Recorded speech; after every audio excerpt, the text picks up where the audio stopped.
பாகம் 206.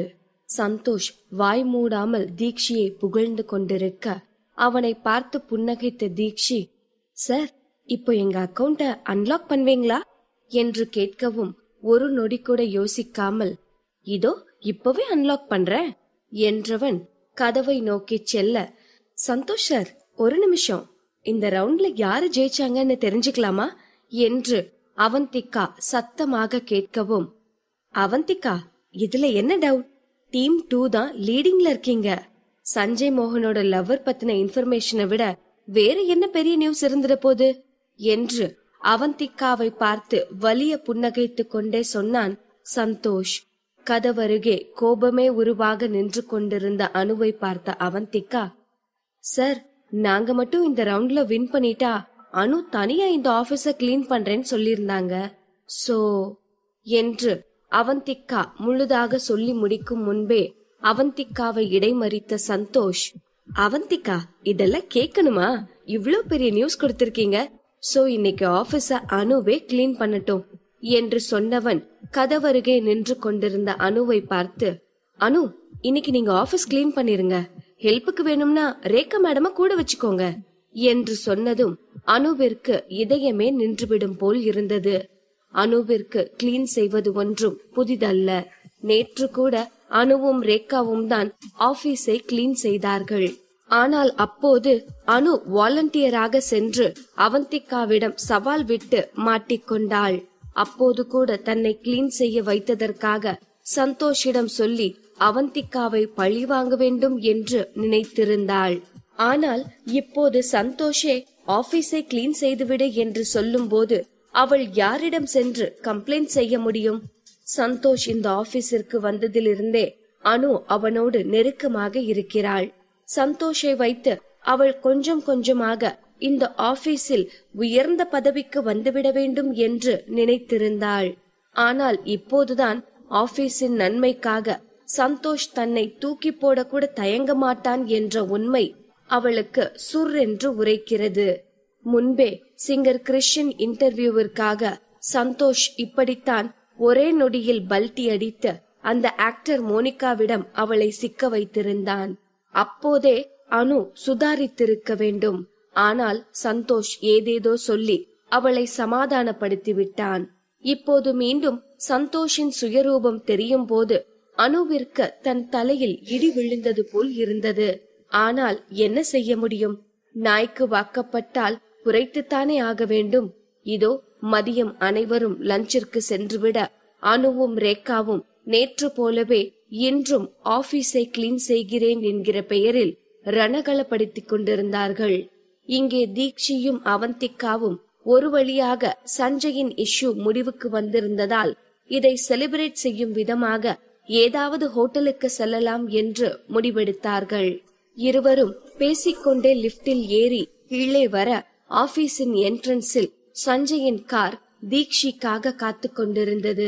சஞ்சயின் மேனேஜர் தீக்ஷியிடம் வந்து, Deekshi madam, Sanjay sir உங்களுக்கு இன்னைக்கு லஞ்ச் ட்ரீட் கொடுக்கணும்னு ஆசைப்படுறாரு என்று சொன்னதும் தீக்ஷியின் கண்களில் பல்வெறிய ஆரம்பித்தது.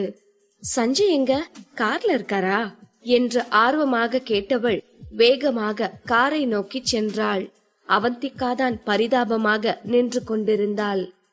அடியே, லவ்வர் வந்த உடனே கூட ஒரு ஜீவன் வந்ததுன்னு மறந்துட்டு அப்படியே அம்போன்னு விட்டுட்டு போறாளே.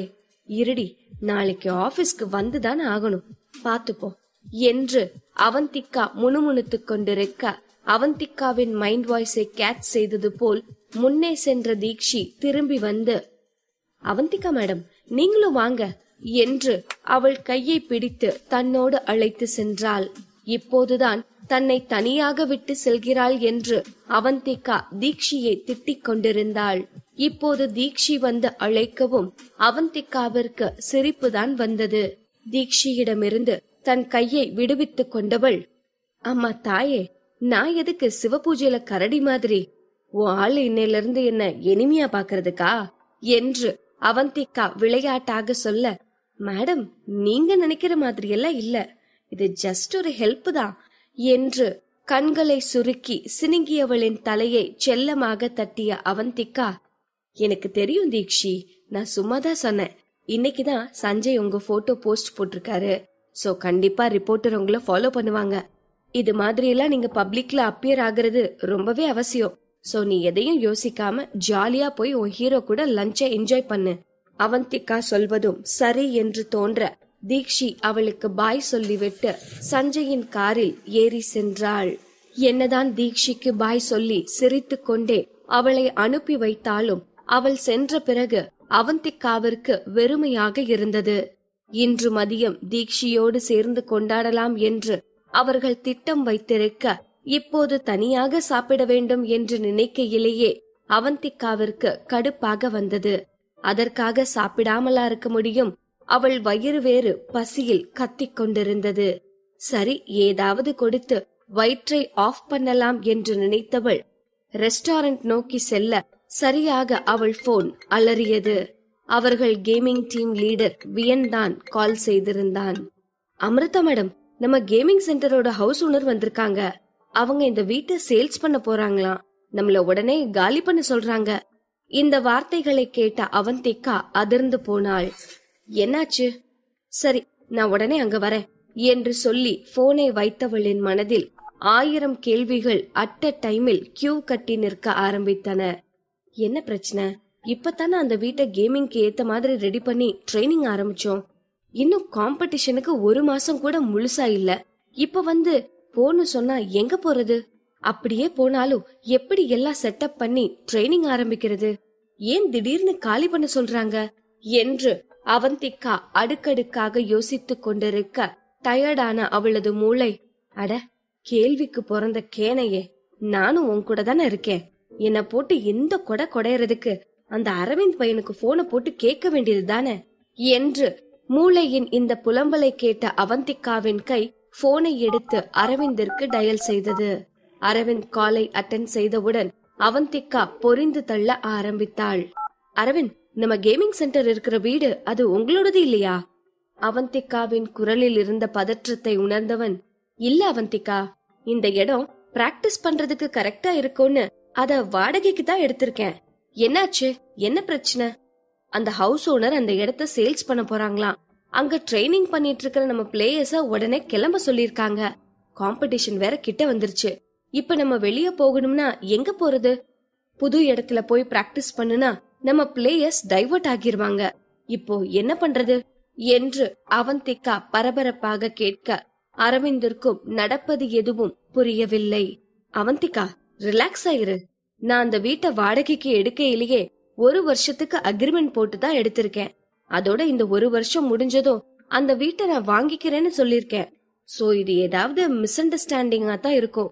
நீ பதட்டப்படாத, நான் அங்க வரேன். அரவிந்த் சொல்வதை கேட்டு குழப்பம் அடைந்த அவந்திகா, நான் இப்ப அங்கதான் போயிட்டு இருக்கேன், நீங்க வர வேணாம். நான் என்னன்னு பாத்துட்டு கால் பண்றேன். இன்னைக்கு ஏதோ முக்கியமான ஷூட்டிங் இருக்குன்னு நேத்து நைட் சொல்லிட்டு இருந்தீங்களே, அது மிஸ் பண்ணிராதீங்க என்று சொல்லியவள் போனை வைத்துவிட்டு கேபை பிடித்து கேமிங் சென்டருக்கு சென்றாள். அவள் அங்கு செல்லும் போது அந்த ஹவுஸ் ஓனர் ஹாலில் இருந்த சோஃபாவில் அமர்ந்திருந்தார். அவருக்கு அருகில் வியன் மிகவும் பதற்றமாக அமர்ந்திருந்தான். அவந்திகாவை பார்த்ததும் அவன் முகத்தில் ஒரு நிம்மதி தெரிந்தது. மேடம், நீங்க வந்துட்டீங்களா? இனி நான் வொரி பண்ண தேவையில்லை, நான் போய் பிராக்டிஸ் பண்றேன் என்று சொல்லிவிட்டு மாடிக்கு சென்று விட்டான். அவந்திகா சோஃபாவில் அமர்ந்திருந்த 50 வயது பெண்மணியை பார்த்து நட்பாக புன்னகைத்து விட்டு, ஆன்ட்டி, ஏன் திடீர்னு காலி பண்ண சொல்றீங்க? இந்த வீட்டுக்கு நாங்க 1 வருஷத்துக்கு அக்ரிமெண்ட் கூட போட்டிருக்கோம். இப்ப வந்து உடனே காலி பண்ணுன்னு சொன்னா என்ன அர்த்தம்? அவந்திகாவின் வார்த்தைகளை கேட்ட அந்த பெண்மணிக்கு குற்ற உணர்வாக இருந்தது. இல்லம்மா, நான் அதுக்கான காம்பன்சேஷனை கொடுத்துடுறேன். ஆனா இப்போ நான் இந்த வீட்டை உடனே விக்கணும், அதான் காலி பண்ண சொல்றேன். அந்த பெண்மணி சொன்ன வார்த்தைகள் அவந்திகாவிற்கு ஏதோ சந்தேகத்தை ஏற்படுத்தியதால், என்னாச்சு ஆண்டி, ஏன் திடீர்னு வீட்டை விக்கணும்னு சொல்றீங்க என்று மீண்டும் கேட்டாள். என் பையனுக்கு கல்யாணம் பண்ணலான்னு இருக்கோமா, அதான் இந்த கிராமத்து வீட்டை வித்துட்டு பையனுக்கு சிட்டில ஒரு வீடு வாங்கி கொடுக்கலான்னு ஒரு ஐடியால இருந்தோம். பட் நாங்க விக்கிறதா யார்கிட்டயும் சொல்லலாம் இல்ல. திடீர்னு ஒருத்தவங்க வந்து இந்த ஏரியால விக்கிற விலைய விட 2 மடங்கு அதிகமா தரோம், இப்பவே இந்த வீடு வேணும்னு கேட்டாங்க. இவ்ளோ நல்ல ரேட் வரையில ஏன் விடணும்னு தான் உடனே வித்துர்லான்னு முடிவுக்கு வந்தோமா என்று அந்த பெண்மணி சொல்லி முடிக்கவும் அவந்திகாவிற்கு ஏதோ தவறாக இருப்பதாக தோன்றியது. இந்த வீட்டை யாரு ஆன்ட்டி விலைக்கு வாங்க போறாங்க என்று கேட்கவும், ஒரு கோஇன்சிடென்ஸ் பாரேமா, அந்த பொண்ணும் கேமிங் தான் பண்ணிட்டு இருக்கான். பேரு பார்பி ஜூலியா. உனக்கு அந்த பொண்ண தெரியுமாமா என்று அவர் வெள்ளந்தியாக கேட்க அவந்திகாவிற்கு பார்பி ஜூலியின் திட்டம் புரிந்துவிட்டது. கம்ப்யூட்டர் வாங்குவதில் அவளது திட்டம் நிறைவேறாமல் போகவும், அடுத்ததாக இந்த வீட்டை வாங்கி இவர்களது ட்ரைனிங்கை கெடுக்கலாம் என்று திட்டம் திட்டியிருக்கிறாள். இப்படியெல்லாம் இவ கிரிமினலா திட்டம் போடுற டைம்ல ஒழுங்கா பிராக்டிஸ் பண்ணாவாச்சோ டீசென்டா தோக்கலாம். இப்ப படு கேவலமா தோக்க போறா என்று வாய்க்குள்ளேயே அவளை திட்டிக் கொண்டிருந்தாள். அடுத்து என்ன செய்வது என்று அவந்திகாவிற்கு எந்த ஐடியாவும் இல்லை. இது சென்னைக்கு மிக அருகில் இருக்கும் ஒரு இடம் என்பதாலும், அத்தோடு சுற்றிலும் எந்த தொல்லையும் இல்லாமல் அமைதியான இடம் என்பதாலும் சாதாரணமாக 5 கோடி வரை விலை போகும். 2 மடங்கு அதிகம் என்றால் 10 கோடியா என்று நினைக்கையிலேயே அவந்திகாவிற்கு மலைப்பாக இருந்தது. இந்த பார்பி ஜூலி என்னதான் நினைச்சிட்டு இருக்கா? 10 கோடி இவளுக்கு அவ்வளவு அசால்ட்டா போயிருச்சா? இந்த காம்படிஷனுக்கான பிரைஸ் அமௌண்ட் மொத்தமா சேர்த்தா கூட அவ்வளோ வராது. அப்புறம் எதுக்கு இவ்ளோ செலவு பண்ணிட்டு இருக்கா? கண்டிப்பா இவளோட கோல் ஃபர்ஸ்ட் பிளேஸ் வரதா தான் இருக்கும். யாரோ ஒரு ஸ்பான்சரை பிடிச்சு அவனை வச்சு பிளே பண்ணிட்டு இருக்கா. அவந்திகா இப்படி யோசித்துக் கொண்டிருக்கும் போதே டோர் பெல் அடிக்கும் சத்தம் கேட்டது. கண்டிப்பா வீடு வாங்க வந்தவங்களாத்தான் இருப்பாங்க என்று சொல்லிக்கொண்டே புன்னகையோடு சென்று கதவை திறந்தார் அந்த ஹவுஸ் ஓனர். அவரது கணிப்பு தப்பவில்லை. பார்பி ஜூலி தான் வந்திருந்தாள். அங்க அவந்திகா நிற்பதை பார்த்தவள் ஆணவமாக அவளை பார்த்து, ஏ பொண்ணே, உன் பேரு என்ன சொன்ன? சரியா ஞாபகம் இல்ல. சரி, அதை விடு. இன்னைக்காச்சும் அமிர்தாரோகனை பார்க்கலான்னு நினைச்சேன். இன்னைக்கும் அவ வரலையா? இட்ஸ் ஓகே என்று பார்பி ஜூலி பேசிக் கொண்டிருக்க அவந்திகாவிற்கு அவளை பார்ப்பதற்கே கடுப்பாக இருந்தது. அமிர்தாரோகன் மேல இவளுக்கு ஏன் இவ்ளோ காண்டு? எப்ப பாரு அமிர்தாரோகனவே சீந்திட்டு இருக்க வேண்டியது என்று நினைத்தவள் பார்பி ஜூலியை கொஞ்சமும் கண்டு கொள்ளாமல் ஹவுஸ் ஓனர் பக்கமாக திரும்பி, ஆன்ட்டி, நீங்க இந்த வீட்டை விக்கணும்னா வித்துக்கோங்க, எங்களுக்கு எந்த ப்ராப்ளமும் இல்ல. ஆனா எங்களால உடனே எல்லாம் காலி பண்ண முடியாது. எங்களுக்கு மினிமம் 1 மாசமாச்சு டைம் வேணும்.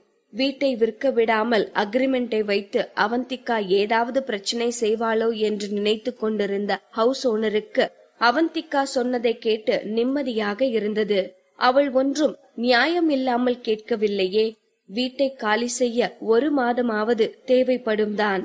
அதனால் அவள் சரி என்று சொல்ல போக அவரை சொல்ல விடாமல் தடுத்த பார்பி ஜூலி, நோ வே, அவ்வளோ டைம் எல்லாம் கொடுக்க முடியாது. இன்னும் 3 நாள்ல நீங்க இந்த இடத்த காலி பண்ணி ஆகணும் என்று சொன்னவள் அந்த ஹவுஸ் ஓனரோடு சேர்ந்து அந்த வீட்டை சுற்றி பார்க்க சென்றாள். சுற்றி பார்க்கும் சாக்கில் இவர்களது ட்ரைனிங் ரூமையும் அதில் இருக்கும் எக்யூப்மெண்ட்களையும் அலசி ஆராய்ந்து விட்டு வந்தவள், எனக்கு இந்த வீடு ரொம்ப பிடிச்சிருக்கு, நாளைக்கே நம்ம ரெஜிஸ்ட்ரேஷன் வச்சுக்கலாம் என்று சொன்னவள் அவந்திகாவை பார்த்து, ஓய், உங்க அமிர்தாரோகன் கிட்ட போய் சொல்லு, இந்த டைம் ஃபர்ஸ்ட் பிளேஸ் இந்த பார்பி ஜூலியோடது. தோத்துருவோம்னு பயமா இருந்தா இப்பவே இந்த காம்படிஷனை விட்டு ஓடி போயிருங்க என்று ஜூலி பேசிக்கொண்டே போக அவந்திகாவிற்கு அவளின் அகங்கார பேச்சை கேட்டு கடுப்பானது. இந்த ஜூலியை எப்படி சமாளிப்பது என்று யோசித்துக் கொண்டே அவந்திகா வீட்டை விட்டு வெளியே செல்ல பலமாக ஒரு ஹாரன் சத்தம் கேட்டது. ரோட்டில் ஒரு ஓரமாக அரவிந்தின் கார் பார்க் செய்யப்பட்டிருந்தது. அதை பார்த்த அவந்திகா, இந்த அரவிந்த் இருக்காரே, சொன்னா கேட்கவே மாட்டாரு என்று சொல்லிக்கொண்டே அவன் காருக்கு அருகில் செல்ல அவளுக்கு பின்னால் அவளை இடிப்பது போல அவளை ஒட்டி கொண்டு ஒரு கார் வந்து நின்றது. அந்த கார் வந்த வேகத்தையும் அது இவளுக்கு பக்கத்தில் வந்து நிறுத்தப்பட்டதையும் கவனித்த அவந்திகா திரும்பி பார்க்க காருக்குள் இருந்து இறங்கியவனை பார்த்ததும் அதிர்ச்சியாகி நின்றாள். தியா, நீ இங்க என்ன பண்ற என்று கேட்டுக்கொண்டே காருக்குள் இருந்து இறங்கி அவள் அருகில் வந்தான் சூர்யா.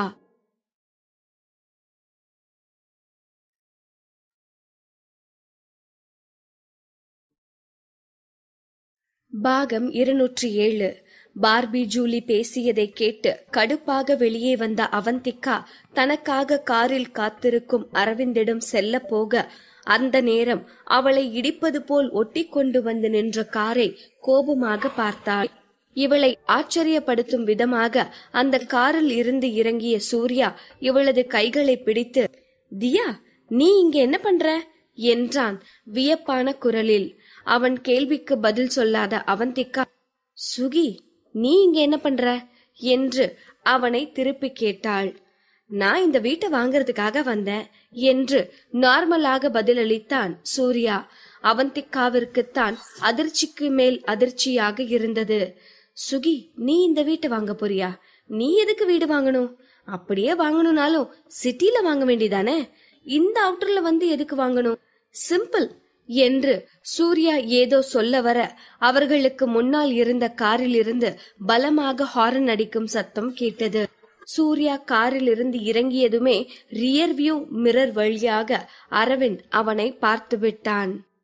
இந்த மாங்கா மடையன் இங்க என்ன பண்றான்? திரும்பி வந்ததும் ஏதோ சர்ப்ரைஸ் பண்ண போறேன்னு சொன்னானே, ஒருவேளை ப்ரப்போஸ் பண்ண போறானோ என்று நினைக்கும் போதே அரவிந்திற்கு மண்டை சூடேறியது. இப்போது சூர்யா வேறு அவந்திகாவின் கையை பிடித்திரு, மவனே உனக்கு இன்னைக்கு இருக்குடா என்று நினைத்தவன் அவந்திகாவை திசை திருப்பும் விதமாக ஹாரன் அடிக்க ஆரம்பித்தான். ஹாரன் சத்தத்திலிருந்தே அரவிந்தின் கோபம் அவந்திகாவிற்கு புரிந்துவிட்டது. டேய் சூர்யா, நீ எங்க இருந்துடா வர்ற? எல்லாம் நல்லா போயிட்டு இருக்குன்னு நினைக்கல, பூத மாதிரி குறுக்க வந்து நாசம் பண்றியேடா என்று பாவமாக அவனை பார்த்தவள், ஓகே சுகி, நாம 2 பேரும் ஃப்ரீயா இருக்கிறப்போ பொறுமையா பேசலாம். இப்போ எனக்கு ரொம்ப முக்கியமான வேலை இருக்கு, நான் உடனே போய் ஆகணும் என்றாள். இந்த வார்த்தைகளை கேட்டதும் சூர்யாவின் கண்களில் இருந்த சந்தோஷம் மாறி ஒரு வகையான சோகம் ஆக்கிரமிப்பதை அவந்திகா கவனிக்கத்தான் செய்தாள். இது அவளுக்கு வருத்தமாகத்தான் இருந்தது. சூர்யாவை அவளுக்கு குழந்தையிலிருந்தே தெரியும். 18ஆம் வயது வரை இவர்கள் இருவரும் ஒன்றாக சுற்றி திரிந்திருக்கிறார்கள். அப்போதும் சரி, இப்போதும் சரி, அவந்திகா அவனை ஒரு நல்ல நண்பனாகத்தான் பார்க்கிறாள். என்னதான் நண்பனாக இருந்தாலும் இப்போது அவனது நடவடிக்கை அவளுக்கு சற்று வித்தியாசமாக தெரிந்தது. ஆக இதை வளர விடுவது சரியில்லை என்று நினைத்தவள் முடிந்தவரை சூர்யாவை இனி பார்ப்பதையோ பேசுவதையோ தவிர்த்து விட வேண்டும் என்று நினைத்து கொண்டிருக்க சூர்யாவின் வலிமிகுந்த குரல் அவளை நிகழ்விற்கு கொண்டு வந்தது. தியா, நீ ஏன் என்ன அவாய்ட் பண்ணிட்டே இருக்க? உனக்கு என்ன நிஜமாவே பிடிக்கலையா? அவன் கேட்ட கேள்விக்கு என்ன பதில் சொல்வது என்றே அவந்திகாவிற்கு தெரியவில்லை. சூர்யாவை எப்படி அவந்திகாவிற்கு பிடிக்காமல் போகும்? சிறு வயதிலிருந்து இப்போது வரை அவளுக்கு பிடித்த நண்பன் என்றால் அது சூர்யாதான். ஆனால் சூர்யா ஒரு நண்பனாக கேள்வி கேட்கவில்லையே. அவனுக்கு என்ன சொல்வது என்று அவந்திகா யோசித்துக் கொண்டிருக்க அவள் மௌனத்தை பார்த்த அவன் மீண்டும் பேச ஆரம்பித்தான். தியா, ஒருவேளை சின்ன வயசுல நான் உன்னை ரொம்ப டீஸ் பண்ணி வம்பிழ்த்துட்டே இருந்ததால உனக்கு என்ன பிடிக்காம போயிருச்சா? அதனாலதான் இந்த 8 வருஷமா என்ன காண்டாக்ட் பண்ணணும்னு உனக்கு தோணவே இல்லையா? சாரி தியா, அதெல்லாம் நான் விளையாட்டா செஞ்சது. அவன் முழுதாக பேசி முடிக்கவில்லை. மீண்டும் ஹாரன் சத்தம் பலமாக கேட்டது. இப்போது அவந்திகாவின் கவனம் முழுவதும் அரவிந்தின் மீதுதான் இருந்தது. சூர்யா என்ன பேசுகிறான் என்பது கூட அவள் காதுகளில் விழவில்லை.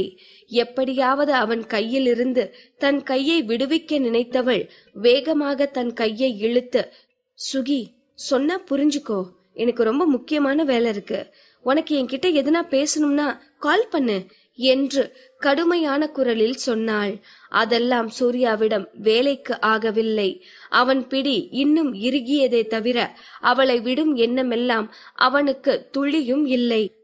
தியா, நாம பாக்குறப்ப எல்லாம் நீ இப்படித்தான் பிஸியாவே இருக்க, அட்லீஸ்ட் ஒரு லஞ்சுக்காச்சும் ஒன்னா போலாமே என்ற வார்த்தைகளிலேயே சூர்யாவின் குரலில் இருந்த ஏக்கம் அவந்திகாவிற்கு நன்றாக புரிந்தது.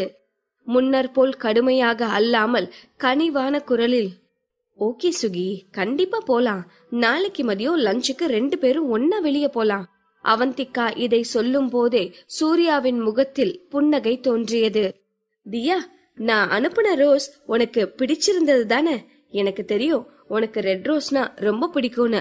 ஆனா ஏன் அத வேணான்னு திருப்பி அனுப்பு என்று புரியாத பார்வையோடு சூர்யா கேட்கவும் தான் அவந்திகாவிற்கு அந்த பொக்கே பற்றிய ஞாபகமே வந்தது. அடுத்த முறை சூர்யாவை பார்க்கும்போது அந்த பொக்கேவை அனுப்பியதற்காக அவனை திட்டி தீர்க்க வேண்டும் என்று இருந்தாள். ஆனால் இன்று அவள் நினைவு முழுவதும் காருக்குள் இருக்கும் அரவிந்த் மீதே இருந்தது. அந்த பொக்கே பற்றியே மறந்திருந்தாள். தவளை தன் வாயாலே கெடும் என்பது போல இப்போது சூர்யாவே தன் வாயை கொடுத்து மாட்டிக்கொண்டான். சுகி, இனிமே இந்த ரோஸ் அனுப்புறது ஸ்வீட் அனுப்புறதுன்னு எதுனா பண்ணிட்டு இருந்தனா அவ்வளவுதான், நான் கொலகாரியா மாறிடுவேன் என்று கோபமாக அவந்திகா சொல்லவும் சூர்யாவிற்கு ஒன்றும் புரியவில்லை. ஏந்தியா, நான் உனக்கு அனுப்பக்கூடாதா என்று அவன் பாவமாக கேட்கவும் அவந்திகாவிற்கு இவனை எப்படி சமாளிப்பதென்றே தெரியவில்லை. இந்தா, கார்ல இருக்கிறவன் ஒரு சைக்கோ மண்டை, முன்னாடி நிக்கிறவன் ஒரு மாங்கா மண்டை, இவனுங்க 2 பேருக்கு நடுவுல மாட்டிட்டு என்னால முடியலடா. ஒரு தடவை சொன்னா புரிஞ்சுக்கோயேண்டா. நீ அனுப்புறது என் புருஷனுக்கு பிடிக்கல, ஆனா அத வெளியில சொல்ற நிலைமையிலயா நான் இருக்கேன், படுத்துறீங்கடா என்று நினைத்தவள், நீ பொக்கே அனுப்புறதால ஆபீஸ்ல தேவையில்லாம ஒரு அட்டென்ஷன் கிரியேட் ஆகுது சுகி, எனக்கு அது சுத்தமா பிடிக்கல என்றாள் சாதாரணமாக. அவள் சொன்னதை கேட்டு ஏதோ யோசித்தவன், ஆமாதியா, நீ சொல்றது கரெக்ட் தான், இனி நான் ஆபீஸ்க்கு அனுப்பல, உன் வீட்டு அட்ரஸ் எனக்கு தெரியும், நான் இனி உன் வீட்டுக்கே பொக்கே அனுப்பிடுறேன். இதை கேட்டதும் அவந்திகாவிற்கு எங்கே சென்று முட்டிக்கொள்வது என்றே தெரியவில்லை. நீ ஒரு நாள் பொக்கே அனுப்பி பண்ணின கலவரத்தை சரி பண்ணவே எனக்கு 4 நாள் ஆச்சுடா. வீட்டுக்கு மட்டும் பொக்கே அனுப்புன, என் புருஷன் உன்னை தேடி வந்து போட்டு தள்ளிடுவான் என்று முணுமுணுத்தவள் சூர்யாவை பார்த்து வலிய புன்னகைத்து விட்டு, இங்க பாரு சுகி, நீ 8 வருஷத்துக்கு முன்ன பார்த்த மாதவன் வீட்டோட லிட்டில் பிரின்சஸ் தியா நான் கிடையாது. சொல்ல போனா நான் தியாவே கிடையாது. அப்பா அம்மாவோட சேர்ந்து அந்த தியாவும் நெருப்புல பொசுங்கிட்டா. இப்ப நீ பாத்துட்டு இருக்கிறது அடுத்த நாளைக்கு என்ன பண்றதுன்னு கூட தெரியாம அலைஞ்சிட்டு இருக்கிற ரிப்போர்ட்டர் அவந்திகாவ. உண்மைதான், ஒரு காலத்துல எனக்கு ரோஸ் எல்லாம் பிடிக்கும், பட் இப்ப 3 வேளை திருப்தியா சாப்பிடுறதே எனக்கு ஆடம்பரம்தான், புரிஞ்சுக்கோ. இப்படி எல்லாம் சொன்னால் சூர்யா தன்னை டிஸ்டர்ப் செய்ய மாட்டான் என்று அவந்திகா நினைத்து கொண்டிருக்க, சூர்யாவும் அதற்கு ஏற்றாற்போல் சீரியஸான முகபாவனையோடு, புரியுது தியா என்றான். அவந்திகா, செம்ம, உண்மையை சொல்லி இவனை ஆஃப் பண்ணிட்ட என்று அவந்திகா தன்னைத்தானே நினைத்து பெருமைப்பட்டு கொண்டிருக்க, அது எவ்வளவு தவறு என்பதை சூர்யா அடுத்த வார்த்தையிலேயே நிரூபித்து விட்டான். நீ சொல்றது கரெக்ட் தான் தியா, எனக்கு கொஞ்சம் கூட அறிவே இல்ல. இனி நான் உனக்கு பொக்கே ஆர்டர் பண்ணல, வீட்டுக்கு வெஜிடபிள்ஸ் ஆர்டர் பண்றேன், அப்புறம் ஆபீஸ்ல டெய்லி உனக்கு லஞ்ச் டெலிவரி பண்றேன். இதை கேட்டதும் அவந்திகாவிற்கு அழுவதா சிரிப்பதா என்றே தெரியவில்லை. அவந்திகாவிற்கு மற்றவர்களிடம் கையேந்துவது பிடிக்காது. ஆனால் இந்த 8 ஆண்டுகளாக கோடிக்கணக்கான மக்கள் வாழும் இந்த உலகத்தில் தங்களுக்கென்று யாரும் இல்லையே என்று நினைத்து தூங்காமல் இரவெல்லாம் அழுதிருக்கிறாள். அப்போது மட்டும் சூர்யா அவள் முன்பு வந்திருந்தால் இவள் வாழ்விற்கு ஒளியேற்ற வந்த ஒளிக்கீற்றாய் தெரிந்திருப்பான். ஆனால் இப்போதோ பட்ட பகலில் எரிந்து கொண்டிருக்கும் தெருவிளக்கு போல அவளுக்கு அவன் தேவையற்ற தொல்லையாகத்தான் தெரிகிறான். இனி என்ன சொல்லி இந்த சூர்யாவிடமிருந்து தப்பிக்கலாம் என்று அவள் யோசித்துக் கொண்டிருக்க, அவளுக்கு முன்னே இருந்த கார் திறக்கும் சத்தம் கேட்டது. அவந்திகா, அவ்வளவுதான், சோலி முடிஞ்சது. ஆனாலும் அரவிந்த, நீ ரொம்பத்தான் சீண்டிட்ட என்று ரணகலத்திலும் அவளது மைண்ட் காமெடி பண்ணி கொண்டிருக்க, கோபமே உருவாக காருக்குள் இருந்து வெளியே வந்த அரவிந்த் வந்த வேகத்தில் அவந்திகாவை வேகமாக தன்னிடம் இழுத்தான். இதை சற்றும் எதிர்பார்த்திடாத சூர்யா அதிர்ந்து போய் நிற்க, அவன் இழுத்த வேகத்தில் கீழே விழ சென்ற அவந்திகா அப்படியே அரவிந்தின் தோளை பிடித்து பேலன்ஸ் செய்து நின்றாள். அவந்திகாவின் முகம் பேயை பார்த்தது போல் கலவரம் அடைந்திருந்தது. அவள் கீழே விழப்போனதெல்லாம் பெரிதாக அவளை அச்சப்படுத்தவில்லை. அவள் பயந்தது எல்லாம் அரவிந்த் இங்கு வந்து நிற்பதை பார்த்துத்தான். என்னதான் இது சிட்டிக்கு வெளியே இருக்கும் கிராமப்புறமான பகுதி என்றாலும் இங்கேயும் ஆட்கள் நடமாடிக்கொண்டுதான் இருந்தார்கள். யாராவது இது அரவிந்த் என்று கண்டுபிடித்து போட்டோ எடுத்துவிட்டால் என்ன ஆவது என்று நினைத்துத்தான் பயந்து கொண்டிருந்தாள். இந்த சூர்யா என்ன சாப்பிட்டவா போறான்? இப்ப எதுக்கு இவன் கார்ல இருந்து இறங்கி வந்து போஸ் கொடுத்துட்டு இருக்கான்? நல்ல வேலை மாஸ்கும் சன்கிளாஸும் போட்டிருக்கானே, அது வர சந்தோஷம் என்று அவந்திகா திருப்திப்பட்டு கொண்டிருக்க, அவளை கலவரப்படுத்துவதற்காகவே கூலாக மாஸ்கையும் சன்கிளாஸையும் கழட்டினான் அரவிந்த். சூர்யாவோ அரவிந்த் அவந்திகாவின் கையை பிடித்து இழுத்ததிலேயே எதிரில் இருப்பவன் யாராக இருந்தாலும் அவனை கொன்றுவிடும் ஆத்திரத்தில் இருந்தான். ஹே யூ, என்ன பண்ற நீ? அவன் மேல இருந்து கையெடு என்றான் சத்தமாக. மாஸ்கையும் சன்கிளாஸையும் கழட்டிய அரவிந்த் சூர்யா அங்கு நிற்பதையே பார்க்காதவன் போல் அவந்திகாவை கோபமாக பார்த்தான். அவனது முகத்தை பார்த்தவள் ஒருவேளை தனக்கும் அவனுக்குமான உறவை சூர்யா கண்டுபிடித்து விட்டால் என்னவாகும் என்று உள்ளுக்குள் உதறல் எடுத்தது. பயத்தில் அவள் முகம் வெளிரி போய் கைகள் நடுங்கிக் கொண்டிருப்பதை பார்த்த அரவிந்த் மென்மையாக புன்னகைத்து, மிஸ் அவந்திகா, எவ்வளவு நேரம் என்ன வெயிட் பண்ண வைப்பீங்க? உங்களுக்கு என்னோட எக்ஸ்க்ளூசிவ் இன்டர்வியூ வேணுமா வேணாமா என்று கூலாக கேட்டான். இப்போதுதான் அவந்திகாவிற்கு மூச்சே வந்தது போல் இருந்தது. இப்போதுதான் அரவிந்தின் முகத்தை உற்று பார்த்தாள். அவளுக்கு சிரிப்பாக வந்தது. ஓ, இவன் சூர்யாவை பார்த்து பொறாமப்படுறானா? பாரா, பெஸ்ட் ஆக்டர் அரவிந்த்ராஜ் பொசசிவ் ஆகுறாரு. இந்த சிடுமூஞ்சிக்குள்ள இருக்கிற லவர் பாய் கூட கியூட்டா தான் இருக்கான் என்று அவந்திகா ரணகலத்திலும் குதூகலமாக அரவிந்தை சைட்டடித்து கொண்டிருக்க, சூர்யாதான் கொதித்து கொண்டிருந்தான். அரவிந்தின் முகத்தை பார்த்து கூட அவனால் அவனை அடையாளம் கண்டு கொள்ள முடியவில்லை. ஹே, நீதான் அந்த ஆக்டரா? வந்து உன் பேர் என்ன என்று சூர்யா திமிராக அரவிந்தை பார்த்து கேட்க, இப்போது அவந்திகாவிற்கு கோபத்தில் கண்கள் சிவந்தது. ஹே சுகி, நீ இந்த உலகத்துலதான் வாழ்ந்துட்டு இருக்கியா? உனக்கு எப்படி ஆக்டர் அரவிந்த்ராஜ தெரியாம இருக்கும் என்று அவள் சீறிக்கொண்டு வர, அவந்திகாவின் இந்த சடன் ரியாக்ஷனை பார்த்த சூர்யா, என்னடா அது, இந்த ஹீரோவை தெரியலனா நான் உயிர் வாழ்றதே வேஸ்ட்ன்ற மாதிரி பேசுறா. இந்த லூசி எப்ப இருந்து சினிமா பைத்தியம் ஆச்சு என்று பேந்து விழித்துக் கொண்டிருந்தான். சூர்யா பேசியதெல்லாம் அரவிந்த் பெரிதாக எடுத்துக்கொண்டதாகவே தெரியவில்லை. கூலாக சூர்யாவை பார்த்தவன், எஸ், நான் தான் அந்த ஆக்டர், அதுக்கு என்ன இப்போ என்றான்.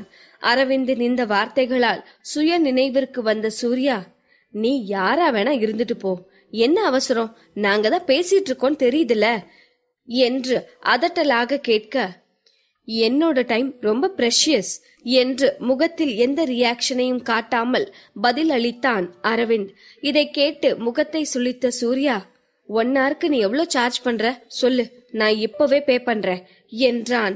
அவந்திகாவிற்கு சூர்யாவின் அணுகுமுறை மொத்தமாக வித்தியாசமாக தெரிந்தது.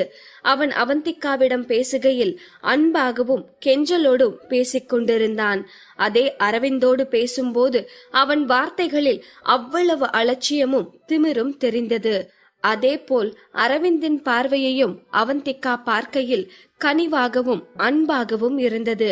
அப்படியே சூர்யாவை பார்க்கையில் நெருப்பை கக்கும் டிராகன் போல் மாறி போனது. அடடடடா, கேமராவே இல்லாம என்னமா பர்ஃபார்ம் பண்றீங்க, நீங்க வேற லெவல்டா. இந்த அரவிந்த் ஒரு வரட்டு பீஸு, இந்த சூர்யா ஒரு மொரட்டு பீஸு. இப்போ உங்க 2 பேரையும் பார்க்க அப்படியே காட்ஸிலாவும் கிங்காங்கும் நேருக்கு நேர் மோதிக்கிற மாதிரி இருக்கு என்று நினைக்கும் போதே அவந்திகாவிற்கு சிரிப்பாக வந்தது. கஷ்டப்பட்டு வந்த சிரிப்பை கட்டுப்படுத்தி கொண்டாள்.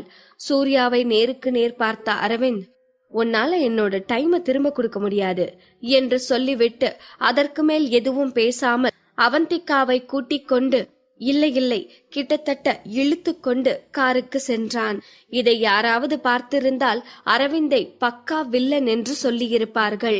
இதை சற்றும் எதிர்பாராத அவந்திகா சூர்யாவை திரும்பி பார்த்து, சுகி, டோன்ட் வரி, நம்ம நெக்ஸ்ட் டைம் ஃப்ரீயா மீட் பண்ணலாம் என்று சொல்லிவிட்டு காருக்குள் ஏறி சமத்தாக அமர்ந்து கொண்டாள். காருக்குள் ஏறி காரை ஸ்டார்ட் செய்த அரவிந்த், நெக்ஸ்ட் டைம் மீட் பண்ணலாம்னா என்று புருவத்தை உயர்த்தி கேட்கவும் அவந்திகாவிற்கு என்ன சொல்வதென்றே தெரியவில்லை. இங்கே சூர்யாவோ என்ன நடக்கிறது என்றே புரியாமல் அரவிந்தின் கார் அவன் கண்ணை விட்டு மறையும் வரை அப்படியே பார்த்து கொண்டிருந்தான். நான் கூட இருக்கையிலேயே தியா கிட்ட அவன் இவ்ளோ மோசமா நடந்துகிட்டான், அப்போ தனியா என்னெல்லாம் பண்ணுவான், இது சேஃப் இல்ல என்று யோசித்தவன் வேகமாக தன் காரை ஸ்டார்ட் செய்து அவர்களை பின்தொடர ஆரம்பித்தான்.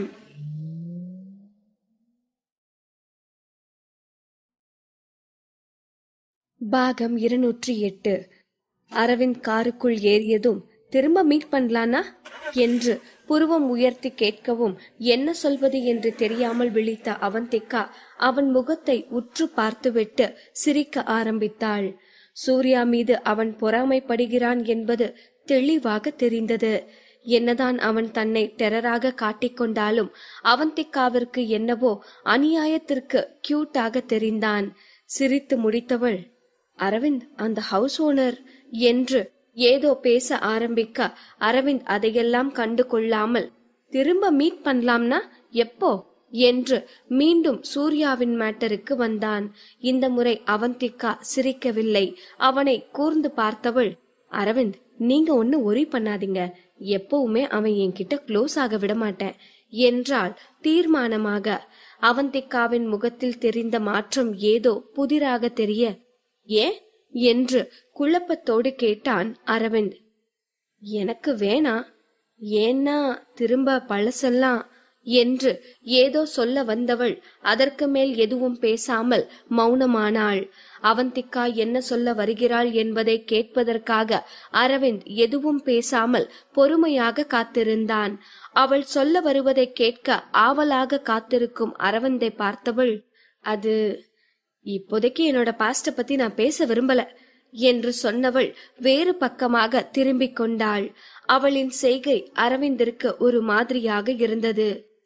இவ்ளோ நாளைக்கு அப்புறமும் தன்னை பத்தி முழுசா சொல்லணும்னு அவளுக்கு தோணலையே, இன்னமும் நீ என்ன நம்பலையா அவந்திகா என்று அவன் காதல் கொண்ட மனம் வேதனைப்பட்டு கொண்டிருக்க, அட தடிமாடே, பணக்கார வீட்டோட குட்டி இளவரசியா இருந்தவ அடுத்த வேளை சாப்பாட்டுக்கே கஷ்டப்படுற அளவுக்கு வந்திருக்கானா, எவ்ளோ வலிய அவ தாண்டி வந்திருக்கணும். திரும்ப அதெல்லாம் ஞாபகப்படுத்தி கஷ்டப்பட வேணான்னு அவ நினைக்கலாம். இதுல என்ன தப்பு இருக்கு? இவ்ளோ பேசுறிய வெங்காயம், நீ மட்டும் அவகிட்ட பழசெல்லாம் சொன்னியா என்ன? ஒரு விஷயத்த அவ உன்கிட்ட இருந்து மறைக்கிறானா அது என்ன ஏதுன்னு தோண்டி துருவி அவளை டார்ச்சர் பண்ண கூடாது. அத நீ தெரிஞ்சுக்கிறதுக்கான நேரம் இது இல்லன்னு புரிஞ்சுக்கணும் என்று அவனது மூளை ஒரு அதட்டல் விடவும் அதற்கு மேல் எதுவும் கேட்டு அவந்திகாவை காயப்படுத்தாமல் டாபிக்கை மாற்றினான். ஹவுஸ் ஓனர் விஷயத்தை பத்தி நீ கவலைப்படாத, நம்ம டீம் மெம்பர்ஸ் அங்கேயே பிராக்டிஸ் பண்ணட்டும், நான் அதை பாத்துக்கிறேன். அரவிந்த் தனது பாஸ்டை பற்றி ஏதாவது கேட்பான் என்று அவந்திகா யோசித்திருக்க அவளை கஷ்டப்படுத்தாமல் அவன் டாபிக்கை மாற்றியது அவந்திகாவிற்கு ஆறுதலாக இருந்தது. மென்மையான புன்னகையோடு தலையாட்டியவள் அப்போதுதான் காருக்கு வெளியே பார்த்தாள். கார் பெரிதாக போக்குவரத்து இல்லாத இடத்தில் சென்று கொண்டிருந்தது. எங்க போறோம் அரவிந்த் என்றாள் ஆர்வமாக. அவளை ஒருமுறை பார்த்தவன், நீ மதியம் சாப்பிடல என்றான். நான் சாப்பிடலன்னு இவனுக்கு எப்படி தெரியும்? சோ இப்போ என்ன லஞ்சு கூட்டிட்டு போறானா என்று யோசிக்கும் போதே அவந்திகாவிற்கு மகிழ்ச்சியாக இருந்தது. நமக்காக நாம் கேட்காமலேயே நம் மீது அக்கறையாக யாராவது செய்தால் மகிழ்ச்சி வரத்தானே செய்யும். அவந்திகா மகிழ்ச்சியாக புன்னகைத்துக் கொண்டே சைட் மிரரை பார்க்க இவர்களை நோக்கி ஒரு கார் வேகமாக வந்து கொண்டிருப்பது தெரிந்தது. யாராவது ரிப்போர்ட்டராக இருக்குமோ என்று அவந்திகா அந்த காரின் நம்பர் பிளேட்டை உற்று பார்த்து கொண்டிருக்க அவளை ஆச்சரியப்படுத்தும் விதமாக அந்த கார் இன்னும் கொஞ்சம் வேகம் எடுத்து இவர்களுக்கு சைடாக வந்தது. காருக்குள் இருந்தவனை பார்த்ததும் அவந்திகா அதிர்ச்சியில் ஆடிப்போய் விட்டாள் என்றே சொல்லலாம். சற்று நேரத்திற்கு முன்பாக அரவிந்த் அவந்திகாவை கோபமாக காருக்கு அழைத்து வந்ததை பார்த்த சூர்யா அதிர்ந்து போய் அப்படியே நின்று கொண்டிருந்தான். அவனுக்கு அரவிந்த் அவந்திகா ரிலேஷன்ஷிப் குறித்தெல்லாம் எந்த சந்தேகமும் இல்லை. அவந்திகா ஒரு ரிப்போர்ட்டர் என்பதால் அவள் செலிபிரிட்டிகளை இன்டர்வியூ எடுப்பது இயல்புதான் என்று நினைத்து கொண்டான். ஆனால் அரவிந்த் அவந்திகாவிடம் நடந்து கொண்ட முறைதான் அவனை கலக்கமுறச் செய்தது. பட்ட பகலில் நடு ரோட்டில், அதுவும் தான் இருக்கும் போதே அந்த அரவிந்த் அவந்திகாவிடம் இவ்வளவு கடுமையாக நடந்து கொண்டான் என்றால் இன்டர்வியூ எப்படியும் தனி அறையில் தான் நடக்கும். அங்கு அவந்திகாவிற்கு ஏதாவது ஆபத்து ஏற்பட்டால் என்ன செய்வது என்று அவனது உள்ளம் பதறியது. வேகமாக காரில் ஏறியவன் அரவிந்தின் கார் சென்ற திசையிலேயே காரை செலுத்தினான். சூர்யா, அவன் உன்னோட தியா, அவளை பாதுகாக்க வேண்டியது உன் கடமை என்று அவன் மனம் ஓயாமல் சொல்லிக்கொண்டே இருந்தது. என்னதான் பெரிய ஆக்டரா இருந்தாலும் ஒரு பொண்ணு கிட்ட இப்படியா நடந்துப்பான்? இது கொஞ்சம் கூட சரியில்லை. ஏன் தியா அவன்கிட்ட சேஃபா இருக்க முடியாது என்று அரவிந்தை திட்டிக் கொண்டே காரை ஓட்டிக் கொண்டிருந்தான். சரியாக அந்த நேரம் அவனது போன் அலறியது. பார்பி ஜூலி தான் அழைத்திருந்தாள். சூர்யா சார், நீங்க எங்க இருக்கீங்க என்று அவள் கேட்டதும் தான் சூர்யாவிற்கு தான் வாங்க வந்த வீடு பற்றியே ஞாபகம் வந்தது. அவனுக்கு இருக்கும் ஆயிரக்கணக்கான வேலையில் இந்த வீடு வாங்குவதற்கெல்லாம் அவன் நேரடியாக வரவேண்டிய அவசியமே இல்லைதான். ஆனால் இது அவன் தியாவிற்காக, அவள் விரும்பும் கேமிங் ட்ரைனிங்கிற்காக வாங்கவிருக்கின்ற வீடு. அப்படி இருக்கையில் எல்லாம் சரியாக இருக்கிறதா என்று அவன் பார்த்து திருப்தி அடைய வேண்டும் அல்லவா? அதற்காக தான் தனக்கு இருக்கும் அத்தனை வேலைகளையும் தள்ளி வைத்துவிட்டு இந்த வீட்டை பார்ப்பதற்கு வந்தான். ஆனால் தற்போது வீட்டை பார்ப்பதை விட அவனது தியாவின் பாதுகாப்பு தான் அவனுக்கு முக்கியமாக பட்டது. நீங்களே ஃபார்மாலிட்டிஸ் எல்லாம் முடிச்சு அந்த வீட்டை பர்ச்சேஸ் பண்ணிருங்க என்று சொல்லிவிட்டு பார்பி ஜூலியின் பதிலுக்காக கூட காத்திருக்காமல் போனை வைத்து விட்டான்.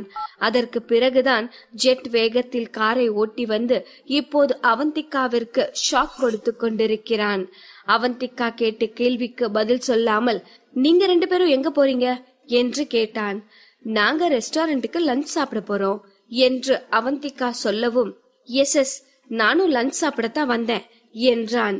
சூர்யா தன்னை ஃபாலோ செய்துதான் வருகிறான் என்பது கூட புரியாத அவந்திகா அரவிந்தை பார்த்து, வாட் அ கோஇன்சிடென்ஸ் என்று சொல்லவும் எரிச்சலான அரவிந்த் அவந்திகாவிடம் எதுவும் சொல்லாமல் சூர்யாவை பார்த்து, மிஸ்டர் சூர்யா, அப்போ நீங்களும் செட்டிநாடு ஸ்பெஷல் ரெஸ்டாரண்ட்டுக்கு தான் போறீங்களா என்று அரவிந்த் கேட்கவும், அஃப்கோர்ஸ் மிஸ்டர் அரவிந்த், எனக்கு செட்டிநாடு ஸ்பைசி ரெசிபிஸ்னா ரொம்ப பிடிக்கும் என்று ஒரு பிட்டை போட்டு விட்டான்.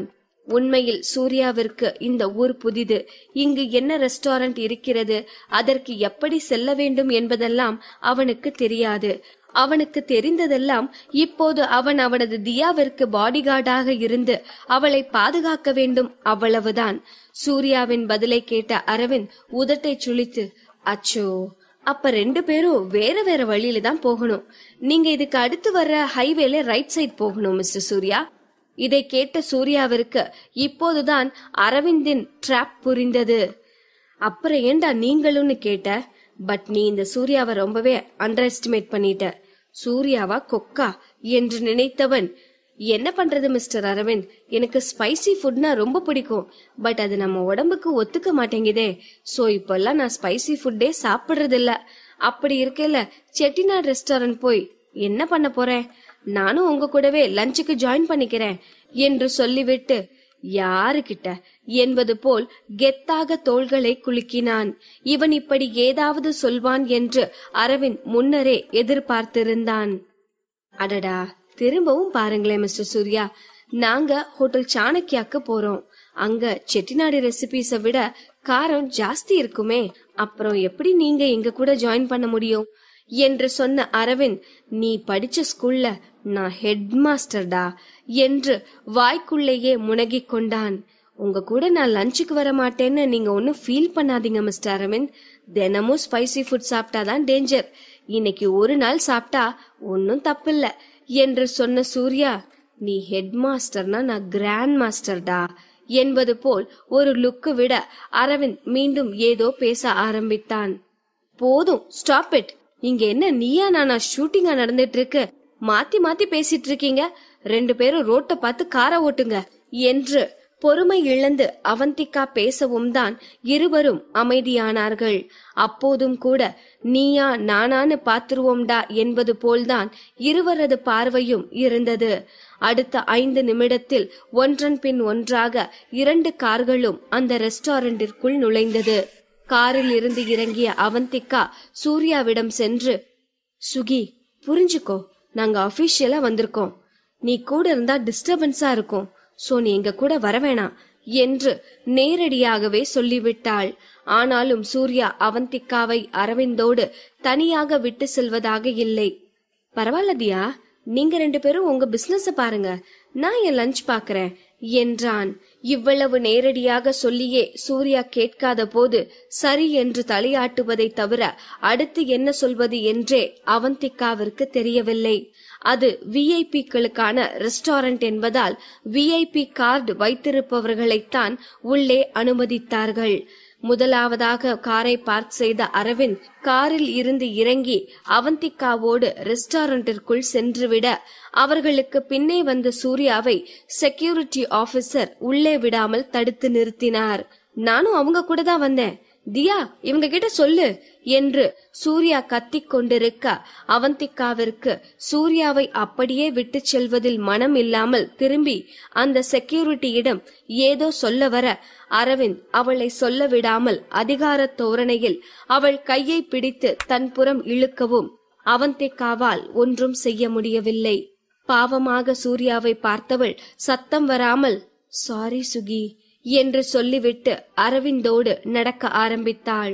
இவர்கள் இருவரும் பிரைவேட் ரூமிற்குள் சென்று கதவை சாத்தும் நேரம் சூர்யா ஓடி வந்து அவர்களோடு இணைந்து கொண்டான்.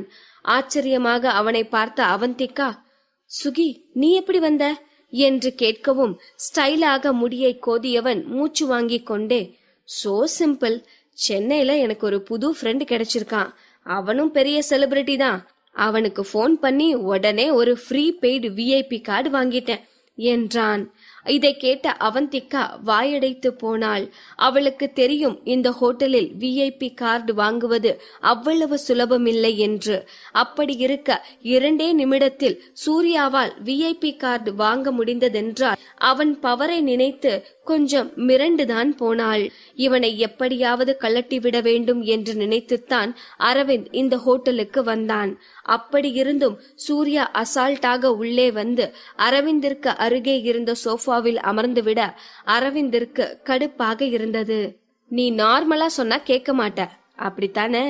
உன்னவே எழுந்து ஓட வைக்கிறேன் பாரு என்று அரவிந்த் நினைத்து கொண்டிருக்க, நீ என்ன வேணும்னாலும் பண்ணிப்பாரு, என் தியாவ உன்கிட்ட விட்டுட்டு நான் போக மாட்டேன் என்று நினைத்து கொண்டிருந்தான் சூர்யா. இவர்கள் ஏதோ ஜென்ம ஜென்மமாக பகையோடு இருக்கும் வில்லன்கள் போல் ஒருவரை ஒருவர் முறைத்து கொண்டிருக்க அவந்திகாவின் நிலைமைதான் பரிதாபம். 2 கொரில்லாக்களுக்கு நடுவில் மாட்டிக்கொண்ட பூனைக்குட்டி போல் பாவமாக அமர்ந்திருந்தாள். தியா ஏன் வெயிட் பண்ணிட்டு இருக்க? ஓ இன்டர்வியூவை ஸ்டார்ட் பண்ணு. எனக்கும் இது மாதிரி இன்டர்வியூ எல்லாம் எப்படி இருக்கும்னு பார்க்க ஆர்வமா இருக்கு என்று சொல்லிய சூர்யா ஏதோ சினிமா பார்ப்பது போல அவந்திகாவையும் அரவிந்தையும் பார்த்து கொண்டிருந்தான்.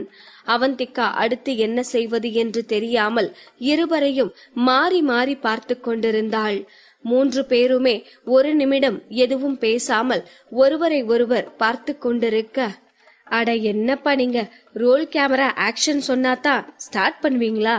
டைம் ஆகுதுல, சீக்கிரம் இன்டர்வியூ ஸ்டார்ட் பண்ணுங்க என்று அவசரப்படுத்தினான் சூர்யா. என்னோட பிரைவேட் இன்டர்வியூவை 3ஆவதா ஒரு ஆள் கேக்குறதுல எனக்கு இன்ட்ரெஸ்ட் இல்ல என்றான் அரவிந்த். என்னதான் அவன் நார்மலாக காட்டிக்கொண்டாலும் அவன் குரலில் கோபம் அப்பட்டமாக தெரிந்தது. சுகி பிளீஸ் கொஞ்ச நேரம் மட்டும் எங்களை தனியா விட, இன்டர்வியூ முடிஞ்சதும் நம்ம 3 பேரும் ஒன்னா லஞ்ச் சாப்பிடலாம் என்று கெஞ்சும் குரலில் அவந்திகா கேட்க, சூர்யா எதற்கும் மசியாதவனாய் தான் கையோடு கொண்டு வந்திருந்த பேக்கில் இருந்து ஹெட்போனை எடுத்து மாட்டிக்கொண்டு, இப்போ என்னால நீங்க பேசுறத கேட்க முடியாது, சோ நீங்க இன்டர்வியூவை ஸ்டார்ட் பண்ணலாம் என்று சொன்னவன் அவன் காதில் கேட்கும் பாடல்களுக்கு ஏற்ப தலையசைக்க ஆரம்பித்தான். இவனது செயல்களை பார்த்த அரவிந்தே திகைத்து போனான். நேரடியாக வெளியே போ என்று சொல்லியும் கெஞ்சியும் மிரட்டியும் கூட அவன் இந்த இடத்தை விட்டு அசையவில்லை. இனி கழுத்தை பிடித்து தள்ளினாலும் அவன் இங்கிருந்து செல்ல மாட்டான் என்பது அரவிந்திற்கு தெளிவாக தெரிந்தது. இப்போது என்ன செய்வது? ஒரு இன்டர்வியூ டிராமாவை அரங்கேற்ற வேண்டுமா என்று அரவிந்தும் அவந்திகாவும் யோசித்துக் கொண்டிருக்கும் நேரம் இவர்கள் ஆர்டர் செய்திருந்த உணவை எடுத்துக்கொண்டு வெயிட்டர் உள்ளே வந்தார். ஓகே கைஸ், நீங்க இப்போதைக்கு இன்டர்வியூ ஸ்டார்ட் பண்ற மாதிரி தெரியல, எனக்கு ரொம்ப பசிக்குது என்று சொன்னவன் சோஃபாவில் இருந்து எழுந்து டைனிங் டேபிளிற்கு சென்றான். அவன் சென்ற பிறகு அவந்திகாவிற்கும் அரவிந்திற்கும் வேறு வழி இல்லாமல் அவர்களும் சாப்பிட சென்றார்கள். டேய் சுகி, உன்னை ஃப்ரெண்டா வச்சுக்கிறதுக்கு உன்னால என்ன செய்ய முடியுமோ அத சிறப்பா செய்யற என்று வாய்க்குள் முனகிக் கொண்ட அவந்திகாவிற்கு சாப்பிட்டு முடிப்பதற்குள் இந்த சூர்யா என்னென்ன செய்ய காத்திருக்கிறானோ என்று நினைக்கும் போதே தலை சுற்றுவது போல் இருந்தது.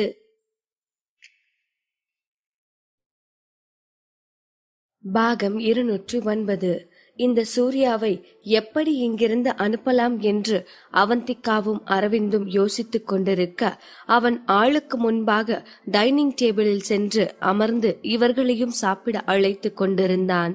வேறு வழியில்லாமல் டைனிங் டேபிளுக்கு சென்ற அவந்திகா கஷ்டப்பட்டு சூர்யாவை பார்த்து புன்னகைத்துக் கொண்டிருக்க, தியா, உனக்கு கார்லிக் பட்டர் சிக்கன்னா ரொம்ப பிடிக்கும்ல, இந்தா நிறைய சாப்பிடு என்று சொல்லி ஒரு கரண்டி நிறைய கார்லிக் பட்டர் சிக்கனை எடுத்து அவந்திகாவின் தட்டில் வைத்தான் சூர்யா. டேய் சுகி, உன் அக்கறையை இப்பதான் காட்டணுமாடா?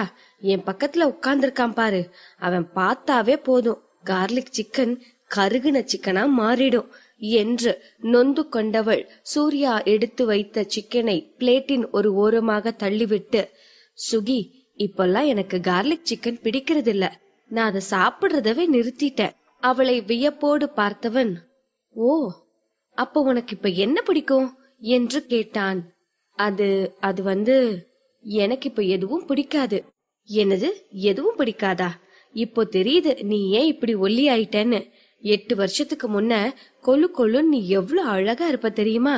அப்போ உன் கண்ணமெல்லாம் கூட நல்லா புசு புசுன்னு இருக்கும் என்று அவன் அவந்திகாவை பற்றி அங்குலம் அங்குலமாக சொல்லிக் கொண்டிருக்க அவந்திகாவிற்கு அது எதுவும் கேட்கவில்லை.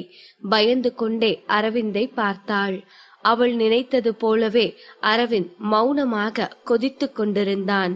சூர்யா இன்னமும் வாய் மூடாமல் பேசிக் கொண்டிருக்க அவந்திகாவிற்கு எப்போதே எதையாவது வைத்து அவன் வாயை அடைக்க வேண்டும் போல் இருந்தது.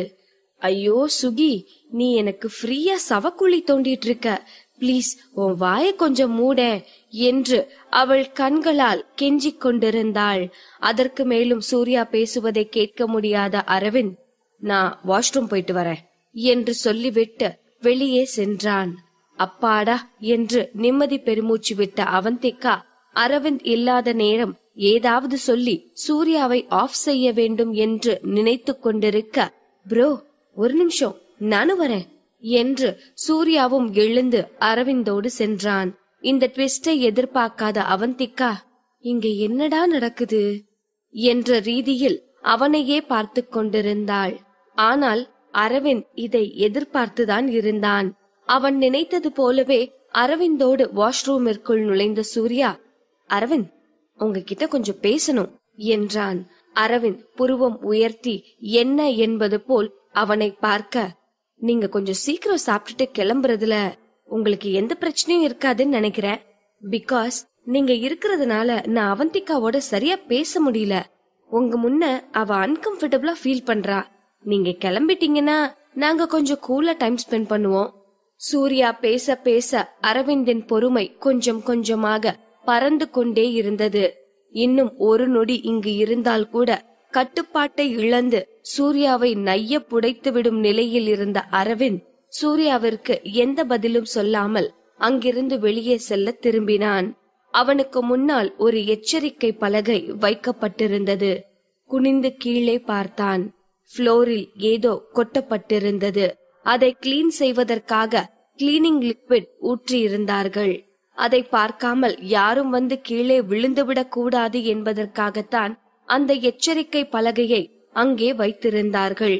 இதை பார்த்து வில்லத்தனமாக சிரித்த அரவிந்த் அந்த எச்சரிக்கை பலகையை ஒரு கையால் லேசாக தள்ளி அந்த இடத்தை விட்டு நகர்த்திவிட்டு எதுவுமே தெரியாதவன் போல் அங்கிருந்து சென்று விட்டான். அவன் 2 அடி கூட முன்னே சென்றிருக்க மாட்டான். அவனுக்கு பின்னால் ஐயோ அம்மா என்று பலமாக சத்தம் கேட்டது. அரவிந்தின் திட்டம் 100% வெற்றி அடைந்து விட்டது. அவன் எதிர்பார்த்தது போலவே கீழே பார்க்காமல் வந்த சூர்யா வாஷிங் லிக்விட் வழுக்கிவிட்டு கீழே விழுந்திருந்தான். சூர்யா தட்டு தடுமாறி எழ முயற்சிக்க தரை வழுவழுப்பாக இருந்ததால் மீண்டும் விழுந்து விட்டான். அவன் ஆடை முழுவதும் அழுக்காகி இருந்தது. வேகமாக அங்கே ஓடி வந்த கிளீனர், ஐயோ சார், உங்களுக்கு ஒன்னும் ஆகலையே, இருங்க சார், நான் ஹெல்ப் பண்றேன் என்று சொல்லிவிட்டு அவன் கையை பிடித்து தூக்கிவிட்டார். சூர்யாவின் ஆடையில் இருந்து மிக கொடூரமாக ஒரு நாற்றம் வந்தது. முகத்தை அருவருப்பாக சுளித்தவன், என்ன கருமம் இது என்று கத்தினான். அவனை பயத்தோடு பார்த்த கிளீனர் தயங்கிக் கொண்டே, ஒரு கஸ்டமர் ஓவரா குடிச்சதால வாந்தி எடுத்துட்டாரு சார், அதான் நான் அதுல வாஷிங் லிக்விட் ஊத்திட்டு மாப் எடுக்கலான்னு போனேன். அவன் இதை சொன்னதும் சூர்யாவிற்கு குமட்டி கொண்டு வந்தது. முகத்தை அஷ்டகோணலாக மாற்றிக்கொண்டு தான் அணிந்திருந்த அந்த கோட்டை கழற்றி வீசினான். ஆனால் என்ன செய்ய, அவன் பேண்டிலும் அந்த லிக்விட் ஒட்டி இருந்தது. அதை அவனால் கழற்றி வீச முடியவில்லை. கிளீன் பண்ணணும்னா ஒரு வார்னிங் போர்டு வைக்க வேண்டியது தானே, என்ன ஹோட்டல் நடத்துறீங்க என்று அவன் அந்த கிளீனர் மீது கோபத்தை காட்ட, சார் நான் இதோ பாருங்க, நான் வார்னிங் போர்டு வச்சிருக்கேன், ஆனா அது எப்படி இங்க இல்லாம அங்க போச்சுன்னு தான் தெரியல, மன்னிச்சிருங்க சார் என்று நடுங்கிக் கொண்டே சொன்னவனை பார்த்த சூர்யாவிற்கு அதற்கு மேல் அவனிடம் கோபத்தை காட்ட தோன்றவில்லை. இனிமேலாச்சும் இப்படி கேர்லெஸ்ஸா இருக்காதீங்க என்று சொன்னவன் அந்த இடத்தை விட்டு சென்றான். இங்கு இப்படி ஒரு கலவரம் நடந்து கொண்டிருக்க அரவிந்தோ இங்கு நடந்தது எதுவும் தனக்கு தெரியாது என்பது போல் கூலாக பிரைவேட் ரூமிற்கு சென்றான். அங்கு அவந்திகாவோ சூர்யாவும் அரவிந்தும் வெளியே சென்றதில் இருந்தே ஒருவித பதற்றத்தோடு அமர்ந்திருந்தாள். அவளுக்கு சூர்யாவை பற்றி நன்றாக தெரியும். ஏதாவது பேசிக்கொண்டே இருப்பான். இப்போது அரவிந்திடம் அவன் ஏதாவது சொல்லி அவனை மேலும் கோபப்படுத்திவிடக் கூடாது என்று வேண்டிக் கொண்டிருந்தாள். வேறு ஏதாவது இடமாக இருந்தால் அவளும் அவர்களோடையே சென்றிருப்பாள். ஆனால் மேல் ரெஸ்ட் ரூமிற்குள் அவளால் எப்படி செல்ல முடியும்? அங்கு என்ன நடந்திருக்கும் என்று பதறிக்கொண்ட அவள் நகத்தை கடித்துக் கொண்டு அமர்ந்திருக்க அந்த நேரம் பிரைவேட் ரூமின் கதவு திறக்கும் சத்தம் கேட்டது. அரவிந்த் தான் உள்ளே வந்திருந்தான். அவன் முகத்தில் ஏதாவது கோபம் தெரிகிறதா என்று பார்த்தவளுக்கு குழப்பமாக இருந்தது. அவன் இங்கிருந்து சென்ற போது இருந்ததை விட இப்போது நார்மலாக இருந்தான். சொல்ல போனால் கொஞ்சம் மகிழ்ச்சியாக கூட இருந்தான். அவனது இந்த வினோதமான எக்ஸ்பிரஷனை பார்த்த அவந்திகாவிற்கு அப்போதுதான் சூர்யாவின் நினைவு வந்தது. மீண்டும் பதற்றமானவள், சூர்யா எங்க என்று கேட்க அரவிந்தோ அவனை கீழே விழ வைத்து விட்டோம் என்று ஒரு சிறு குற்ற உணர்வு கூட இல்லாமல், அவன் எனக்கு பின்னாடிதான் வந்தான் என்று சொல்லிவிட்டு கூலாக டேபிளில் இருந்த தண்ணீரை எடுத்து குடிக்க ஆரம்பித்தான். அவந்திகா கதவையே வெறித்து பார்த்து கொண்டிருந்தாள். சூர்யா வருவதற்கான எந்த அறிகுறியும் தெரியவில்லை. அவள் கதவையே பார்த்து கொண்டிருப்பதை பார்த்த அரவிந்த், பட் அவன் திரும்ப இங்க வரமாட்டான்னு நினைக்கிறேன் என்றான். அவன் இந்த வார்த்தைகளை சொல்லி முடிக்கவும் அவன் போன் அடிக்கவும் சரியாக இருந்தது. போனை எடுத்து பார்த்தவன் ஏதோ இந்த போனிற்காகவே காத்திருந்தவன் போல் வில்லத்தனமாக சிரித்துக் கொண்டே காலை அட்டெண்ட் செய்து ஸ்பீக்கரில் போட்டு போனை டேபிளில் வைத்தான். மறுபுறம் இருந்து தியா என்று சூர்யாவின் குரல் கேட்டது. இதை கேட்டு கொஞ்சம் அதிர்ச்சியான அவந்திகா, சுகி என்றாள்.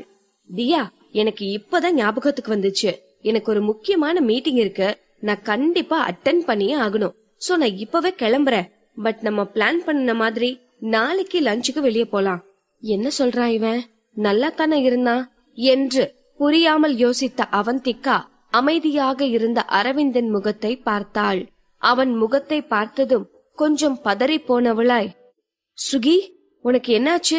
நீ நல்லா இருக்கல என்று பயமும் வருத்தமும் நிறைந்த குரலில் கேட்டாள். தியா, கூல், எனக்கு என்ன ஆகியிருக்க போது? நான் ரொம்பவே நல்லா இருக்கேன். ஓகே, நான் இப்ப கிளம்புறேன். நாளைக்கு நியூஸ் ஏஜென்சிக்கு வந்து உன்னை பிக்கப் பண்ணிக்கிறேன். பாய் என்று சொன்னவன் அவந்திகாவின் பதிலுக்காக கூட காத்திருக்காமல் போனை வைத்து விட்டான். எவ்வளவு சீக்கிரம் முடியுமோ அவ்வளவு சீக்கிரம் அந்த உடையை மாற்ற வேண்டும் என்ற கட்டாயத்தில் இருந்தான் அவன். அதனால் அவந்திகாவிடம் அவனால் அதிகம் பேச முடியவில்லை. இங்கே அவந்திகாவோ என்ன நடந்திருக்கும் என்று புரியாமல் விழித்துக் கொண்டிருந்தாள். ஒருவேளை அரவிந்த் சூர்யாவை ஏதாச்சும் பண்ணிருப்பாரோ என்று யோசித்தவள், அரவிந்த் என்னாச்சு என்று புரியாமல் கேட்க, என்ன நடந்திருக்கும்? விழுந்து வாரி எழுந்து போயிருப்பான். ட்ரெஸ் எல்லாம் ஸ்பாயில் ஆனதுக்கு அப்புறம் எப்படி உன் முன்ன வந்து தியா தியான்னு கொஞ்சுவான். அதான் பாய் சொல்லிட்டு ஓடிட்டான் என்று நினைத்தவன் அவந்திகாவிடம் எதுவும் சொல்லாமல் டேபிளில் இருந்த உணவை ஆராய ஆரம்பித்தான். அதன் பிறகு ஒரு கரண்டி நிறைய கார்லிக் பட்டர் சிக்கனை எடுத்தவன் அவந்திகாவின் தட்டில் வைத்து, இந்தா, இன்னும் கொஞ்சம் நிறைய சாப்பிடு என்றான். இப்போது தன் பிளேட்டை பார்த்த அவந்திகாவிற்கு அழுவதா சிரிப்பதா என்றே தெரியவில்லை. அவள் பிளேட் முழுவதும் கார்லிக் பட்டர் சிக்கன் மட்டும்தான் இருந்தது. அட பாவிங்களா, உங்க அன்பு இம்ச தாங்க முடியலடா.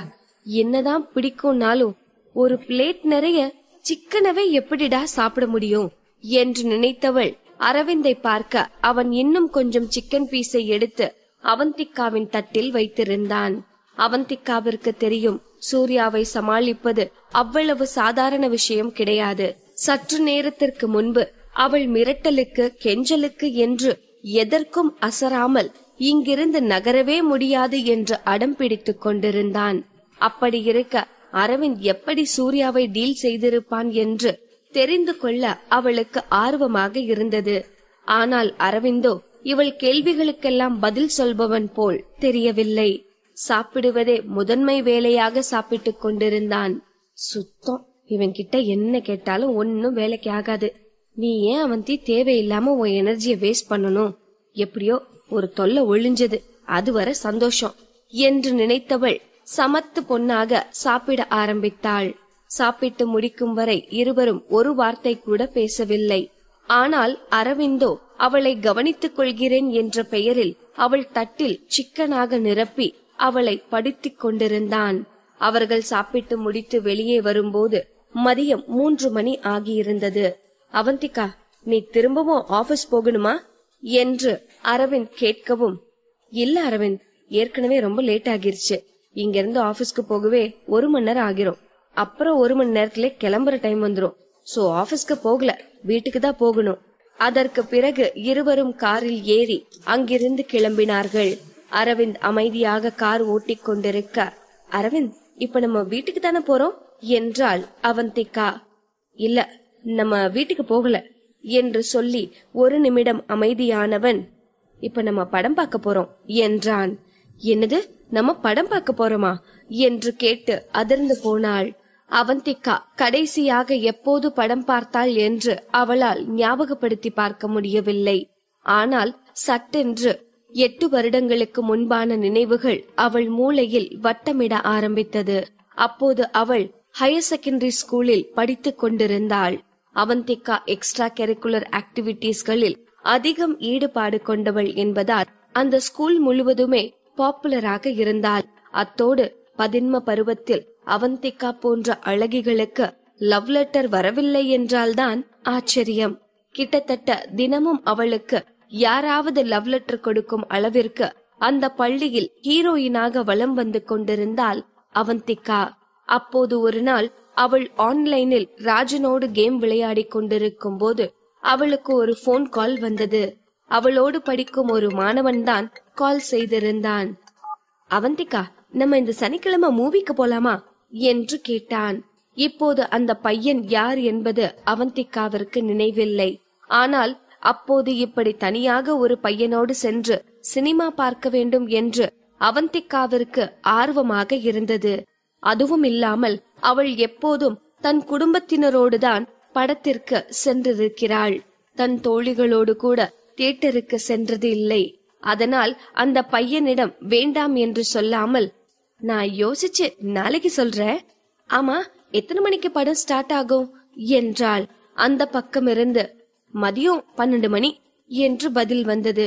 ஓகே, நான் நாளைக்கு சொல்றேன் என்று அவந்திகா போனை வைத்து விட்டாள். ஆனால் கேமில் லைவ் சாட் ஆனில் இருந்ததால் ராஜன் இதை அனைத்தையும் கேட்டுக்கொண்டிருந்தான். யார் அந்த பையன், உன்ன படத்துக்கு கூப்பிடுறது என்று கேட்கும் போதே ராஜனின் குரலில் பொறாமை தெரிந்தது. அதை புரிந்து கொண்ட அவந்திகா அவனை வெறுப்பேற்ற வேண்டி, யாருனா? யாரு? ஒரு பையன்தான், அவனுக்கு நான் தான் கிரஷ் என்றாள். இப்போது ராஜனின் பொசசிவ்னஸ் கூடி இருந்தது. அதெல்லாம் நீ போக கூடாது என்றான். ஏனா போக கூடாது என்று எதுவும் தெரியாதவள் போல் அவந்திகா கேட்க, ஏனா சனிக்கிழமை நமக்கு பெட் மேட்ச் இருக்கு என்றான். ராஜன், மேட்ச் 6 மணிக்கு தானே, நான் படத்துக்கு போயிட்டு 4 மணிக்கே வந்துருவேன். அது நம்ம பிராக்டிஸ் பண்ண வேணாமா? இதை கேட்ட அவந்திகாவிற்கு சிரிப்பு வந்து விட்டது. ஏ ராஜன், நம்ம என்ன 4 மணி நேரமா பிராக்டிஸ் பண்ண போறோம் என்று குறும்புத்தனமாக கேட்டாள். இப்போது ராஜனின் பொறுமை பறந்து போயிருந்தது. போக கூடாதுன்னா போக கூடாது, அவ்வளவுதான் என்றான் கடுமையான குரலில். சத்தமாக சிரித்த அவந்திகா, ராஜன் நீ பொறாமப்படுறியா என்று கேட்க அந்த பக்கம் ஒரு பெருத்த அமைதிக்கு பிறகு, ஆமா, நீ மத்த பசங்க கூட படத்துக்கு போறது எனக்கு பிடிக்கல என்றான் ராஜன். காதலர்கள் மாறலாம், கனவுகள் கலையலாம், ஆனால் அவர்களது காதல் மறைவதில்லை, அவர்கள் நினைவிலிருந்து அகழ்வதும் இல்லை.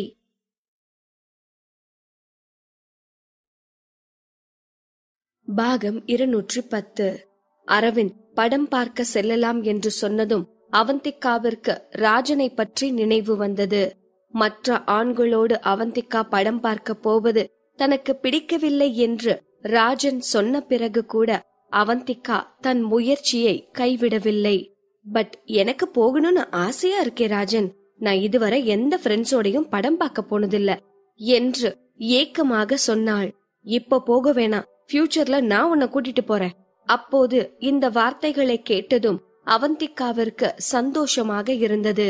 ஆனால் தற்போது அதை நினைக்கையில் அவளை அறியாமல் அவள் கண்களில் நீர் கோர்த்தது. ராஜன், ஃபியூச்சர்ல என்ன படத்துக்கு கூட்டிட்டு போறேன்னு சொன்னியே, ஆனா நம்ம காதலுக்கு ஃபியூச்சரே இல்லாம போயிருச்சுல என்று நினைத்தவள் தன் கண்ணீரை அரவிந்த் பார்த்துவிடக் கூடாது என்பதற்காக நாசுக்காக தன் கர்ச்சீஃபை வைத்து துடைத்துக் கொண்டாள். அவள் இப்படியே தன் கடந்த காலத்தை நினைத்து அந்த நினைவுகளில் மூழ்கி இருக்க திடீரென்று அவளுக்கு ஏதோ தோன்றியவள் போல் அவள் அரவிந்தை பார்த்து, அரவிந்த், நீங்க இதுக்கு முன்ன இது மாதிரி யார் கூடயாச்சும் படத்துக்கு போயிருக்கீங்களா என்று கேட்டு அவன் பதிலுக்காக ஆவலாக காத்திருந்தாள். ஒரு நிமிடம் மௌனமாக இருந்தவன், போயிருக்கேன் என்று பதிலளித்தான். ஏனோ அவந்திகாவிற்கு அரவிந்தின் இந்த பதில் ஏமாற்றத்தை தந்தது. அதற்கு மேல் அவள் எதுவும் பேசாமல் அமைதியானாள். அவந்திகாவின் இந்த கேள்வியால் அரவிந்தும் கொஞ்சம் டிஸ்ட்ராக்ட் ஆகித்தான் போனான். அவனுக்கு 8 வருடத்திற்கு முன்னர் நடந்த நிகழ்வுகள் ஞாபகத்திற்கு வந்தது. அன்று ராஜன் போக வேண்டாம் என்று சொன்னதால் அவந்திகா அந்த பையனோடு படத்திற்கு போகவில்லை. ஆனால் அவந்திகா அவ்வளவு ஆசையாக இருந்து தான் வேண்டாம் என்று சொல்லிவிட்டோமே என்று ராஜனிற்கு வருத்தமாகவே இருந்தது. அதனால் இருவரும் அப்போதே இணைந்து படத்திற்கு போகலாம் என்று முடிவெடுத்தார்கள். இருவரும் 2 டிக்கெட்டுகள் வாங்கினார்கள். தங்களுக்கு அருகில் இருந்த இருக்கையை காலியாக விட்டுவிட்டு படம் ஆரம்பம் முதல் இறுதி வரை இயர்போனை போட்டு பேசிக்கொண்டு 2 வெவ்வேறு தியேட்டர்களில் 2 வெவ்வேறு சிட்டியில் இருந்து கொண்டே ஒரே படத்தை பார்த்தார்கள். என்னதான் அவர்கள் ஒன்றாக அமர்ந்து படம் பார்க்க முடியவில்லை என்றாலும் அவந்திகாவிற்கு இதுவே திருப்தியாகத்தான் இருந்தது. படம் முடிந்ததும் அவள் மகிழ்ச்சியாக, ராஜன், இந்த நாளை நான் என்னைக்கும் மறக்க மாட்டேன், இதுதான் நம்ம ஃபர்ஸ்ட் டேட் என்று சொன்னாள். இப்போதும் அரவிந்திற்கு 8 வருடத்திற்கு முன் அவந்திகா சொன்ன வார்த்தைகள் காதில் கேட்டுக்கொண்டே இருந்தது. அத்தோடு அவன் மனதில் புதைந்திருந்த வன்மமும் மேல் எழுந்து வந்தது. எப்படி அவந்திகா அப்படியெல்லாம் பேசிட்டு உன்னால என்ன தூக்கி போட்டுட்டு போக முடிஞ்சது என்று அவள் மீது வன்மத்தை கக்கும் தன் மனதை கஷ்டப்பட்டு கட்டுப்படுத்திக் கொண்டான். இங்கே அவந்திகாவோ தியேட்டருக்குள் நுழையும் வரை எதையெதையோ யோசித்துக் கொண்டு தன்னைத்தானே வருத்திக் கொண்டிருந்தாள். அரவிந்தும் பழைய நினைவுகளில் மூழ்கி இருந்ததால் அவந்திகாவின் முகம் வாடிப்போய் இருப்பதையோ அவள் கண்கள் கண்ணீரால் நிரம்பி இருப்பதையோ அவன் கவனிக்கவில்லை. அரவிந்த் இழுத்த இழுப்புக்கெல்லாம் ரோபோ போல போய்க் கொண்டிருந்த அவந்திகா தியேட்டரில் படம் ஓட ஆரம்பித்த பிறகுதான் தாங்கள் இருவரும் ஒன்றாக அமர்ந்திருப்பதையே கவனித்தாள். சட்டென்று அவளுக்கு உதறல் எடுக்க ஆரம்பித்தது. அந்த தியேட்டரில் கூட்டம் அதிகமாகவே இருந்தது. எந்த நேரத்திலும் யாரும் தங்களை அடையாளம் கண்டு கொள்ளும் அபாயம் இருந்தது. ஒருவேளை இங்கு யாராவது பத்திரிகைக்காரர்கள் இருந்தால் அவர்கள் இவர்களை போட்டோ பிடித்து இவர்களின் உறவை வெளிச்சத்திற்கு கொண்டு வர வாய்ப்பிருக்கிறது. இதை நினைக்கும் போதே அவளது இதயம் வேகமாக துடிக்க ஆரம்பித்தது. வேகமாக அரவிந்தின் பக்கம் திரும்பியவள், அரவிந்த், நம்ம என்று ஏதோ பேச ஆரம்பிக்க இவளை அதிர்ச்சி கொள்ள வைக்கும் விதமாக அவன் இருட்டில் தனது மாஸ்கையும் சன் கிளாஸையும் கழட்டியிருந்தான். பயத்தில் அவளது முகம் வெளிரி போனது. யாராவது தங்களை பார்க்கிறார்களா என்பதை மீண்டும் ஒரு முறை உறுதி செய்து கொண்டாள். இவள் இப்படி பதற்றமாக இருப்பதை பார்த்த அரவிந்த் அவள் பக்கமாக தலையை சாய்த்து, ஏன் மூஞ்சிலியா படம் ஓடுது, அந்த பக்கம் திரும்பி பாரு என்றான். நான் எவ்வளவு பயந்துட்டு இருக்கேன், இவனுக்கு இந்த நேரத்துல காமெடி கேக்குதா, மலமாடு என்று அவனை வாய்க்குள்ளேயே திட்டியவள் மீண்டும் தங்களை யாரும் பார்க்கிறார்களா என்று சுற்றி பார்த்தாள். நல்ல வேளையாக யாரும் இவர்களை கவனிக்கவில்லை. ஆனாலும் அவந்திகாவிற்கு இதயம் படபடத்துக் கொண்டிருந்தது. இவர்கள் பார்க்க வந்தது என்னவோ முதல் நீ முடிவும் நீ என்ற காதல் படம். ஆனால் தங்களை யாராவது பார்த்து விடுவார்களோ என்ற பயத்தில் ஏதோ ஆக்ஷன் த்ரில்லர் மூவி பார்ப்பது போல் சீட்டின் நுனியில் அமர்ந்திருந்தாள் அவந்திகா. அவளின் உடலில் ஒவ்வொரு அணுவும் பயத்தில் நடுங்கிக் கொண்டிருந்தது. இப்போது திடீரென்று அவளின் இடுப்பில் ஏதோ அழுத்துவது போல் இருக்க அவள் திரும்பி பார்த்தாள். அரவிந்தான் அவந்திகாவின் இடுப்பில் கை போட்டு பிடித்திருந்தான்.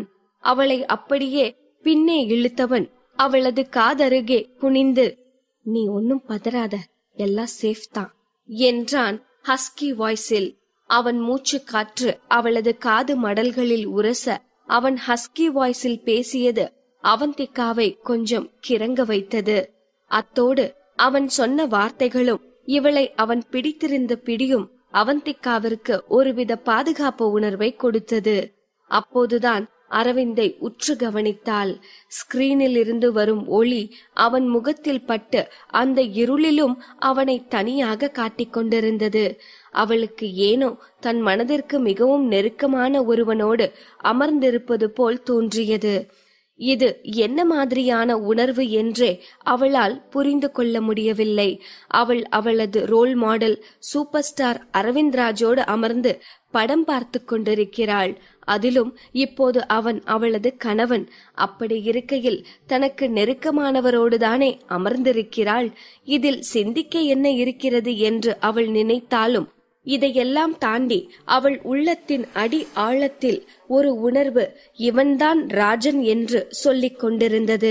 கண்டிப்பா இருக்காது, நான் தான் ஏதேதோ யோசிச்சுட்டு இருக்கேன் என்று நினைத்தவள் படத்தை பார்க்க ஆரம்பித்தாள். அது ஒரு ரொமான்டிக் படம். பள்ளி பருவத்தில் நடக்கும் காதல்களை அழகாக சொல்லியிருந்தார்கள். ஒரு கட்டத்தில் ஹீரோவும் ஹீரோயினும் பிரிந்து விடுவது போல் சீன் வரும். அவந்திகாவிற்கு கட்டுப்படுத்த முடியாத அளவுக்கு அழுகை வந்தது. அவந்திகாவும் பள்ளி பருவத்தில்தான் ராஜனை காதலித்தாள். அவளது காதலும் காணல் நீராகி போனது.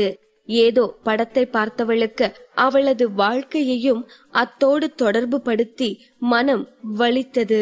படம் முடிந்த பிறகு சன்கிளாஸும் மாஸ்கும் அணிந்து கொண்ட அரவிந்த் அவந்திகாவை பாதுகாப்பாக கூட்டத்திற்குள் இருந்து காருக்கு அழைத்து வந்து கொண்டிருந்தான். அவந்திகா அப்போதும் அழுது கொண்டுதான் இருந்தாள். அவள் அழுவதை பார்த்து தன் கர்ச்சீஃபை அவளிடம் கொடுத்தான். இப்ப ஏன் அழுகிற என்று ரோபோ போல் கேட்டான். இந்த படம் இவ்ளோ டச்சிங்கா இருந்துச்சுல, அதுவும் கடைசியா அவங்க லவ் பிரியறப்போ ஹீரோ பாடுற பாட்டை கேட்டுட்டு ஹீரோயின் அழுவாளே, என்று சொன்னவள் மீண்டும் அழுக ஆரம்பித்தாள். அவள் அழுவதை பார்த்த அரவிந்தால் சுத்தமாக நம்பவே முடியவில்லை. படத்தில் கூட காதலர்கள் பிரிவதை பொறுத்து கொள்ள முடியாதவள் எப்படி தன்னை காதலிப்பது போல் நடித்து ஏமாற்றி இருக்க முடியும் என்று தனக்குள்ளேயே கேட்டுக்கொண்டான். இப்போது அவள் அழுகையை எப்படி நிறுத்துவது என்று வேறு அரவிந்திற்கு தெரியவில்லை. பட் எனக்கு அந்த ஹீரோவோட ஆக்டிங் இன்னும் கொஞ்சம் பெட்டரா இருந்திருக்கலாம் தோணுது என்றான். அரவிந்த் நினைத்தது போல் இந்த ட்ரிக் நன்றாகவே ஒர்க் அவுட் ஆனது. அழுது கொண்டிருந்த அவந்திகா இப்போது இவனை முறைத்து பார்த்து, அந்த ஹீரோக்கு என்ன குறைச்சல், நல்லாத்தான் நடிச்சாரு என்றாள். நல்லாத்தான் நடிச்சாரு, பட் நடிக்கிறாருன்னு தெரியற அளவுக்கு நடிச்சிருக்காரு, இன்னும் கொஞ்சம் நேச்சுரலா இருக்கணும் என்று அவன் சொன்னதும் இப்போது அவந்திகாவின் கண்ணீர் சுத்தமாக நின்றிருந்தது. எனக்கு நேச்சுரலா தான் தெரிஞ்சது, இதுக்கு மேல எப்படி நடிக்க முடியும் என்று அவந்திகா அவனிடம் சரிக்கு சரியாக சண்டைக்கு நிற்க, அந்த இமோஷனல் சீன்ஸ் மட்டும் இன்னும் கொஞ்சம் பெட்டரா பண்ணிருக்கணும் என்று அரவிந்த் பாட்டு போட்டி முடிவில் ஸ்ருதி இறங்கிருச்சு, ஸ்வரம் சரியில்லை என்று கமன் சொல்லிக் கொண்டிருப்பது போல் ஏதேதோ கதை சொல்லிக் கொண்டிருந்தான். அவந்திகாவிற்கு கடுப்பாக வந்தது. இந்த மலமாடி எதுக்கு படத்துக்கு வந்தான், எல்லாரும் எப்படி நடிக்கிறாங்கன்னு மார்க் போடவா வந்தான் என்று நினைக்கும் போதுதான் அரவிந்த் ஏன் இப்படி பேசிக் கொண்டிருக்கிறான் என்பது அவந்திகாவிற்கு புரிந்தது. இப்போது அவனை பார்த்தால் அவளுக்கு சிரிப்புதான் வந்தது. சிரித்து கொண்டே, அரவிந்த், எப்பவுமே நீங்க தான் பெஸ்ட் ஆக்டர் போதுமா என்றாள். அதான் எனக்கு தெரியுமே, நான் தான் எப்பவும் பெஸ்ட் ஆக்டர். இதை சொல்லும் போது ஏனோ அவந்திகாவிற்கு அரவிந்த் ஒரு குழந்தை போல் தெரிந்தான். தன் அம்மா தன்னை தவிர வேறு குழந்தையை கொஞ்சிவிட்டால் தன் பக்கம் கவனத்தை திருப்புவதற்காக அக்குழந்தை இல்லாத கோமாளித்தனங்களை எல்லாம் செய்யும். இப்போது அரவிந்தும் அப்படிதான் செய்து கொண்டிருப்பதாக தோன்றியது. ஆளுதான் வளர்ந்திருக்கானே தவிர இன்னும் இவன் ஒரு குழந்தைதான் என்று நினைத்தவளுக்கு அப்போதே அரவிந்தை கொஞ்ச வேண்டும் போல் இருந்தது. இப்படியே அரவிந்தும் அவந்திகாவும் சந்தோஷமாக படம் பார்த்துவிட்டு எந்த சிக்கலும் இல்லாமல் காருக்கு அருகில் வந்து கொண்டிருக்க, அந்த நேரம் இருவரும் சற்றும் எதிர்பாராத வண்ணம் கூட்டத்தில் இருந்த ஒரு பெண் அரவிந்தின் கையை பிடித்து, நீங்க ஆக்டர் அரவிந்த்ராஜ் தானே என்று குழப்பமாக கேட்டவள் ஒரு நொடி அவனை உற்று பார்த்து, ஆக்டர் அரவிந்த் வந்திருக்காரு என்று சத்தமாக கத்திவிட்டாள். அவ்வளவுதான். அடுத்த நொடி படம் பார்த்துவிட்டு சென்று கொண்டிருந்தவர்கள் எல்லோரும் அரவிந்தையும் அவந்திகாவையும் சூழ்ந்து கொண்டனர். இந்த திடீர் செயலால் அவந்திகாவிற்கு படபடப்பு அதிகமானது. அவளது இதயம் துடிக்கும் ஓசையை அவளாலேயே கேட்க முடிந்தது. பயத்தில் அரவிந்தின் கைகளை இறுக பற்றி கொண்டு அப்படியே அவன் மார்பில் சாய்ந்து கொண்டாள். அவளால் இதை சற்றும் ஏற்றுக்கொள்ளவே முடியவில்லை. சற்று நேரத்திற்கு முன்பு அரவிந்த் சன்கிளாஸும் மாஸ்கும் அணியாமல் இருந்த போது கூட இவர்களை யாரும் அடையாளம் கண்டு கொள்ளவில்லை. ஆனால் இப்போது அவன் மாஸ்க் அணிந்திருந்த போது ஒரு பெண் அவர்களை கண்டுபிடித்து காட்டிக் கொடுத்து விட்டாள். சந்தோஷமான நாள் இப்படியா முடிய வேண்டும் என்று அவளுக்கு வேதனையாக இருந்தது. என்ன வாழ்க்கை இது, செலிபிரிட்டியா இருக்கிறது ஏதோ திருட்டு வேலை பண்ணி மறைஞ்சு வாழ்ற மாதிரில இருக்கு. எங்க போனாலும் யாராவது பாத்துருவாங்களோ, ஏதாச்சும் நியூஸ் வந்துருமோன்னு பயந்துட்டே இருக்கிறதா இருக்கு என்று மனதிற்குள் நொந்து கொண்டாள். அதற்குள்ளாக கூட்டத்தில் இருந்த அனைவரும் போனை எடுத்து அவர்களை படம் பிடிக்க ஆரம்பித்திருந்தார்கள். அரவிந்த் சார், இவங்கதான் உங்க வைஃபா? ஏன் அவங்கள எங்களுக்கு காட்ட மாட்டீங்க என்று கேள்விகள் வேறு வர ஆரம்பித்தது. அவ்வளோதான், இன்னைக்கு தப்பிக்க வாய்ப்பே இல்ல, வசமா மாட்டிக்கிட்டோம் என்று அவந்திகா நினைத்து கொண்டிருக்க, அரவிந்த் சற்று தூரத்தில் மாஸ்க் போட்டு சென்று கொண்டிருந்த ஒரு மனிதனை பார்த்து, கிரிஷ், சீக்கிரம் வேகமா இங்க வா என்று கத்தினான். அரவிந்தின் இந்த வார்த்தைகளை கேட்டதும் மொத்த கூட்டமும் திபு திபு என்று அரவிந்த் சுட்டி காட்டிய திசையில் ஓடினார்கள். அரவிந்தை போட்டோ எடுத்துக் கொண்டிருந்தவர்கள் கூட இப்போது அந்த மாஸ்க் போட்ட மனிதனை போட்டோ எடுக்க ஆரம்பித்திருந்தார்கள். அந்த மாஸ்க் போட்டிருந்த மனிதனோ திடீரென்று தன்னை சுற்றி இவ்வளவு கூட்டம் கூடுவதை பார்த்து திகைத்து போனவன், எல்லாரும் என்ன பண்றீங்க என்று கேட்டுக்கொண்டே மாஸ்கை கழற்றினான். அப்போதுதான் அனைவருக்கும் தெரிந்தது அவன் கிரிஷ் கிடையாது, அரவிந்த் அவர்களை திசை திருப்புவதற்காக இப்படி செய்திருக்கிறான் என்று. அடுத்து அவர்கள் அனைவரும் அரவிந்த் நின்று கொண்டிருந்த இடத்தை திரும்பி பார்க்க அங்கே அரவிந்த், அவந்திகா இருவரையும் காணவில்லை. கூட்டம் திசை திரும்பிய அந்த 2 நொடியை பயன்படுத்திக் கொண்டு அரவிந்தும் அவந்திகாவும் மற்றொரு வழியில் கார் பார்க்கிங்கிற்கு சென்று தங்களது காரில் ஏறி துளியும் தாமதிக்காமல் அந்த இடத்தை விட்டு கிளம்பிவிட்டார்கள். அவந்திகாவிற்கு இன்னும் படபடப்பாக இருந்தது. அவளால் அமைதி நிலைக்கு திரும்ப முடியவில்லை. வேகமாக மூச்சை இழுத்து விட்டவளுக்கு 5 நிமிடங்களுக்கு முன் நடந்த நிகழ்வுகள் கண் முன் தோன்றின. அதை நினைக்கும் போதே அவளுக்கு பீதியாக இருந்தது. பயத்தோடும் பதற்றத்தோடும் அரவிந்தை பார்த்தவள், அரவிந்த், நம்மள யாரும் போட்டோ எடுத்திருப்பாங்களா என்று கேட்டாள். அரவிந்தின் முகம் கருத்து போனது.